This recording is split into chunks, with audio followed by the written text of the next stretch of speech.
It's a big day in space exploration, the 50th anniversary of the Apollo moon landings. And also, right now, as we speak, Luca Parmitano, who's a European astronaut, this man on the right-hand side here, and his Russian and American colleagues are sitting aboard more than 100 tons of rocket fuel about to blast off to the International Space Station. I wonder if his heart is beating as fast as mine.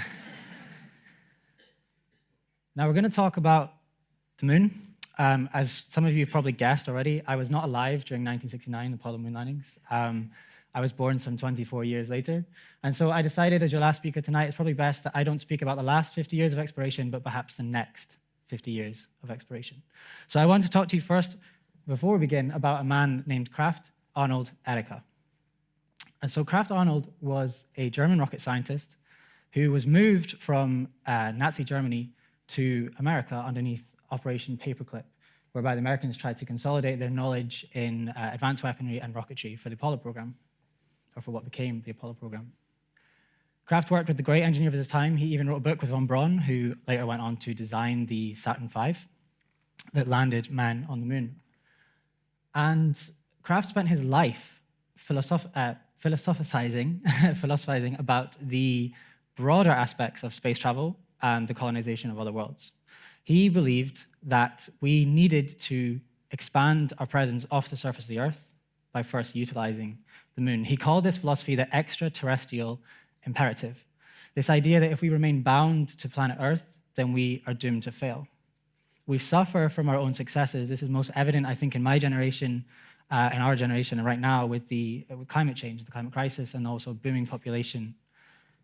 And so in one of his many books, Kraft Arnold wrote, if God had wanted man to become a spacefaring species, he would have given him a moon. For him, it was obvious that the only way that we can continue to explore and continue to be successful as a species in the long term is to expand into space. And he dreamed that one day we would utilize the moon as a stepping stone to the rest of the solar system. Now, Kraft died in 1984, having seen his dream for lunar exploration go unfulfilled with the death of the Apollo program, and he received a space burial in the 1990s. His ashes were launched into orbit only to one day decay and burn up in the atmosphere. But it seems that now, almost 40 years later after his death, we're on the cusp of a new era of exploration focused on the moon. But I want to be very, very clear. This is not a new journey that we're making. It's not a new era. It's simply a continuation of the things that we've been doing for decades, for centuries, even for millennia. We are inherently, as a species, very inquisitive, curious, and exploratory. It's been endowed in us by the evolutionary process. And so this is what makes me so confident that expansion into the solar system is completely inevitable. And not only is it inevitable, I would be so bold as to say that it's no longer a matter of technological constraint, but solely a problem of public and political will. Let me remind you that we have operated an outpost in space for 20 years continuously without a single break. The International Space Station, or ISS, is the most complex thing that we have ever developed. It has an estimated cost of about £100 billion, and at 8%, the European share of this phenomenal machine costs each and every one of us about £1 per year. And not only has it given us these amazing views of planet Earth, it's a place where astronauts like Tim Peake can go to perform science that can benefit us here on Earth. And of course, he's allowed to have a little bit of fun as well. And so the ISS is being used to prepare us to become a fully functioning spacefaring species. We're learning how to live and work in space. And that's not bad for £1 a year. And so, the moon has formed this desolate backdrop to a new age of space exploration, this continuation of our exploratory journey. But this new era is one that is populated not by spacefaring superpowers seeking to fly flags and footprints, but by numerous private companies, that are trying to demonstrate the capability to fly 385,000 kilometers to the vacuous blackness of space to safely soft land on our celestial neighbor.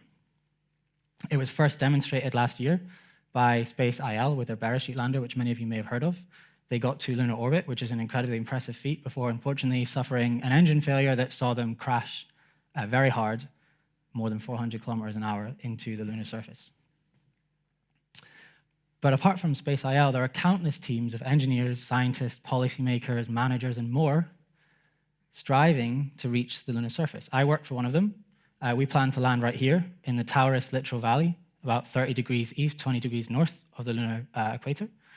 And the space aficionados among you may recognize this as the landing site of the Apollo 17, the place where Gene Cernan, a personal hero of mine, last set foot on the moon. But we're not the only ones, by no means. And there are several other companies who are each trying to land commercial payloads, science payloads, even private payloads on the lunar surface or in lunar orbit. And so the price tag to complete this magnificent feat of engineering, any guesses? How much would you pay to land 1 kilogram of payload on the moon? Anyone? $1 billion? I heard 1 billion. One up here? 20 billion? One up here? 200 million. Wow. Well, you guys are going to be very pleasantly surprised. We're only charging about $1 million per kilogram. So there's several orders of magnitude cheaper than you expected. However, I do want you to think about this number for just 1 second. So I've been talking about exploration as a kind of more permanent aspect rather than just landing, for example, a science payload. And so 1 kilogram represents 1 liter of water. And so $1 million for 1 liter of water on the moon, it's quite a lot of money.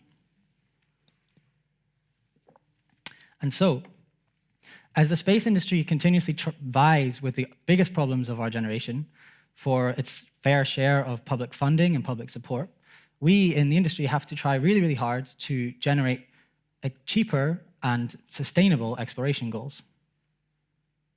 But if we truly want to do this, if we really think, okay, as a species, we're going to work across borders and we're going to expand off the surface of the Earth and try and develop a moon base, a moon village, whatever you'd like to call it, we have to do better than this. And so how could we possibly afford that when the basic amenities are costing about $1 million per kilogram, 1 liter of water? The answer, I believe, and many people believe, lies in going back to the roots of human existence, living off the land. And so this brings me to my first reason for why we should go back to the moon: lunar resources.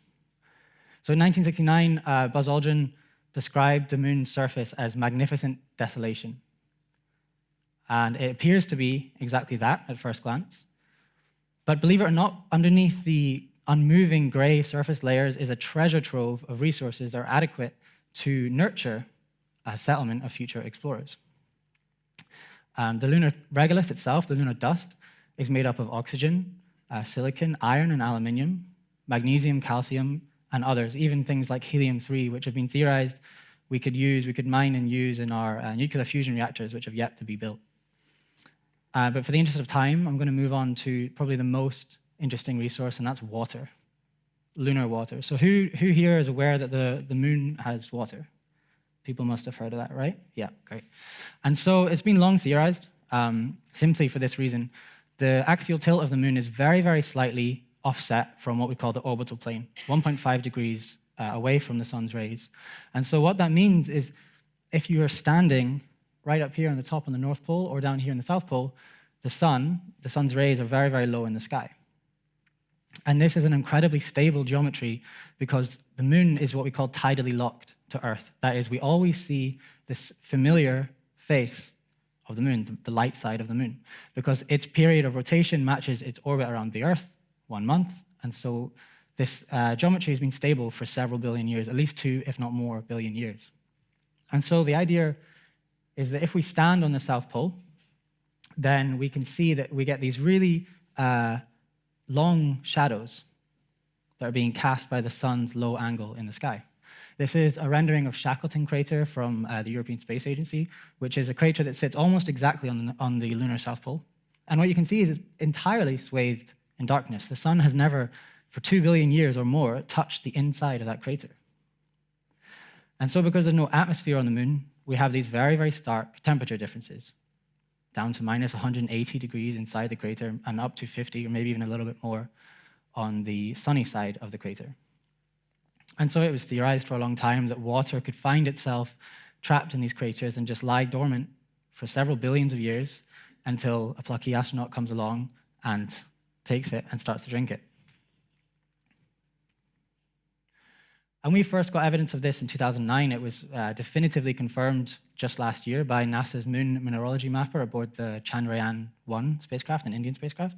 And what you can see are these blue dots, and they align very nicely with all these craters. This is Shackleton crater, which, as you can see, is very close to the lunar South Pole and has a really high density of confirmed water measurements. Now, this is very, very interesting for us because we can massively reduce the cost of going to space, landing on the moon, if we can access this water. With lunar water, we get the ability to create a sustainable moon base. As a few examples, with water, we can grow food. We can obviously drink it. We can electrolyze the water into its constituent parts, hydrogen and oxygen, which is already common practice aboard the International Space Station. That's how they generate oxygen. And as mentioned in the previous talk, water is a very good radiation protection because it has quite high hydrogen content. And thinking even much further into the future, at least 20, maybe 30 years, we could generate rocket fuel by mining the water and splitting it again into liquid hydrogen and liquid oxygen. In fact, Blue Origin, Amazon's partner company in space by Jeff Bezos, they unveiled a lunar lander a few months ago, and its engines run off liquid hydrogen and liquid oxygen, not because it's the best propellant, but because it's the one that can be fueled by ice water on the moon. And so what we are seeing here is basically a map of the gravity, of the gravitational energy between the Earth and the moon. And so we all know that you have to use a really, really big rocket to get off the surface of the Earth. Essentially, the reason for that is because the Earth is quite massive, and so it bends space-time around it, creates a very, very strong gravitational potential that you have to climb out of. So for every kilogram of payload that you take to the moon, you have to burn a lot more fuel, generally at least 10 times, if not 25 times as much fuel, to get above this potential arc up to here. The moon, however, is much smaller. And so it has a smaller gravitational potential. Therefore, if we can mine the moon and create fuel there, the moon can become a fueling station on like a highway to deep space. And it will maybe unlock future destinations for much cheaper, much more accessible, and make everything more affordable in the long term. And so if I say to you deep space destinations, what do you tend to think of? Mars, exactly. And so that's what I tend to think of. I am a huge proponent of Mars exploration. If you are not, feel free to come and talk to me at the end. We can argue about that. And so about 1 month ago, I engaged in a shameless ploy to get a few more Twitter followers. I asked this question. I said, people of space and science, I'd like your opinion for the Royal Institution, please. Should humans go to the moon once more before heading to Mars? So what do we think? Who thinks we've been to the moon, we've done that, let's just go straight to Mars? Couple, 2, 3, 4, 5. Okay, a fair few. And who's a little bit more conservative, thinks, okay, let's go to the moon, practice, it's been 50 years, let's see how we go, and then, okay, the vast majority. I don't know if it's a good thing or a bad thing, but the internet agrees with you, the vast majority, so that's good. At a modest 320 votes, and 78% of people said moon and Mars. I happen to agree with you. I do think that the Mars first proponents are enthusiastic, to say the least. And so this is my second reason for going to the moon, as a stepping stone onto Mars and onto other deep space destinations. And so the reason for this, ultimately, for me, boils down to a few really key figures. And does anyone know the distance to Mars off the top of their head? Anyone have a guess? Yeah? 300 days? Or do you know that in distance, in miles or kilometers?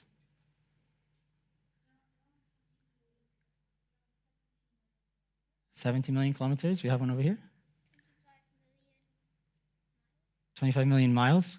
That's pretty close. Both of you are very, very close. It's actually 220 million kilometers, but it does go much less, down towards 70 million, not quite that low. But 220 million kilometers is a good average for the moon, for Mars, sorry. And the moon, as I already mentioned, is more like 385,000 kilometers. So we're immediately much closer. And why that's important is the comment that you just made, my friend, which is the travel time. So you said about 300 days. It takes generally 6 months to get to Mars, but it can take up to 9 months, which is something like 300 days. And the moon is more like 3 to 5 days. And so what is more important than this 3 to 6 months is perhaps the light travel time. So if we send a signal, say you're on Mars and you have a problem, you send a signal, Houston, we have a problem. It takes 20 minutes for that signal to go from Mars to Earth. And then 20 minutes later, you will hear the reply, okay, here's what to do. So you have a 40-minute round-trip delay between Mars and Earth, which operationally can be a really big concern, especially if your life depends on the knowledge of the ground crew. Whereas on the moon, that is less than 2 seconds. So essentially, we can have instantaneous communication between Earth and the moon. And so this is really the reason why I think that we simply aren't ready to go to Mars, because we need to practice. And the only way we can practice is a near-term objective. And this is exactly what Kraft Arnold, Erik, the German rocket scientist I told you about at the beginning, was talking about.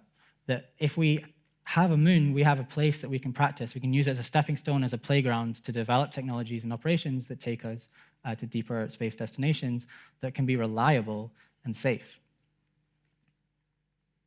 It's worth noting that we only have detailed long-term data for human health in space, the ISS, which has 0g, or microgravity, and on Earth, which is 1 times g, 1 times the acceleration of Earth.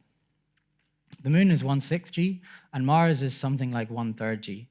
And we have simply no idea what happens to the human body if it suffers prolonged exposure to 1/6 g or 1/3 g. Another factor of Mars being so far away is that orbital mechanics essentially dictates that you have to stay there on the surface for up to 500 days, which is longer already than anyone has ever spent consecutively in space and doesn't even account for the 6 months it takes to get there and the 6 months it takes to get back. There are countless medical issues that we have discovered going to International Space Station. Your bone density decreases with the calcium begins to essentially fall out of your bones because they're not bearing the load of gravity anymore. Intracranial pressure in your brain goes up as the fluids start to swell and float to the top of your head. They physically squeeze astronauts' eyeballs and squeeze their eyeballs out of focus. We have space adaptation syndrome, whereby the vestibular system gets confused because everything's floating, and so if you put junk in, it pulls junk out. So for the first few days to weeks, the astronauts can feel very, very ill. And there are countless more examples of these. I'm not a medical doctor, so I won't talk too much about that. But we simply have no idea what happens if we go to a smaller amount of g-force, a smaller acceleration, 1/6 g on the moon or 1/3 g on Mars. So this is something that needs to be tested. I'm going to show you a small video which may shatter this vision we have of the Apollo astronauts being these godlike fighter pilots and test pilots, etc.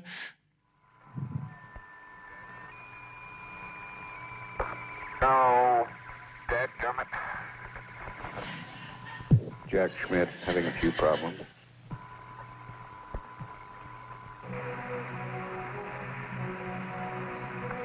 Hang on. Yeah. All right. Good show.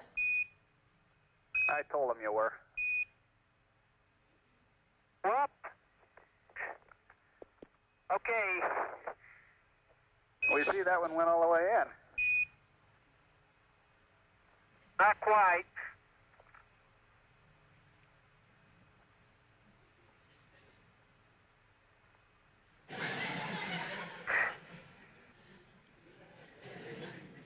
But there it is, all but about 5 inches.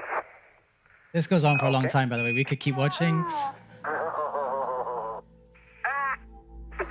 But I'm going to have to stop that there, I'm afraid. So it's very easy to sit and laugh at the astronauts as they fall over on the moon. I get that. But the point of the video is that it's supposed to show that this is a very bizarre environment. It's an environment we don't actually know that much about. Now, in the interest of time, again, I don't want to go into all the technological details, but there are countless things that we could benefit from by practicing on the moon first. Some of the most important ones are radiation protection, like was mentioned in the last talk. We really simply have no solution to this other than burying underground or hiding during solar storms, which is not operationally particularly a very effective method. Things like shelter, growing food. If you're going to be dependent on the food that you grow, you want to make sure that it will grow before you go on to Mars. And it's worth pointing out that all of these technologies, not only do they benefit us for creating a more reliable and safer future exploration, but they also benefit us here on Earth, because all of these technologies have spin-ins here on Earth that can be used in things like Earth observation and data and transport, aviation, and all of these other specialisms. And that brings me to the third and kind of final reason for going back to the moon, and that's simply for Earth. So has anyone here heard of the overview effect? I have one up here. Do you mind telling us what it is, please, sir? It's about basically feeling that there's something greater. Yes. That is all together on this, and that the world is so much more. Yes, exactly. And I promise I didn't plant him there, but that is better than I could have expressed it. It is exactly that. It is this self-reported idea that comes back from many astronauts, from all the way from the Apollo up to the International Space Station astronauts nowadays, where they look at the Earth for the first time from orbit and they see countries without borders. They see this thin blue line that shows really how small our atmosphere actually is, this thing that we all depend on. And so the real reason that space exploration, I think, is fundamentally important is it allows us to reflect on our position in the universe and how we work together as a species across borders. And so we've all seen this image, the Earthrise from Apollo 8. This was taken on Christmas Eve, 1968, and it was credited by Time magazine as by sparking the environmentalist movement in the 70s. And at the time, or a few years later, Norman Cousins, who is a peace advocate and journalist, wrote, what was most significant about the Apollo program was not that they set foot on the moon, but that they set eye on Earth. And in my generation, we have been the beneficiaries of a new perspective on Earth countless times. This image was taken by a robot on the surface of another planet. I can't get over that. Like, this image excites me. And this is Earth shining brightly in the Martian sky. We can go even further, 900 million miles away to Saturn, and see the Earth still shining brightly against the blackness of the universe. And it really helps, I think, to define our perspective and show how beautiful, but also maybe how insignificant some of the problems on Earth really are. And so in the age of climate change and other political divisions that I won't mention by name, I think that the moon can really serve as a common goal and as a shining beacon of what we can do when we really work together across borders for exploration and for science. Because ultimately, everything we do in space is for the benefit of all of us here on Earth. Thank you very much.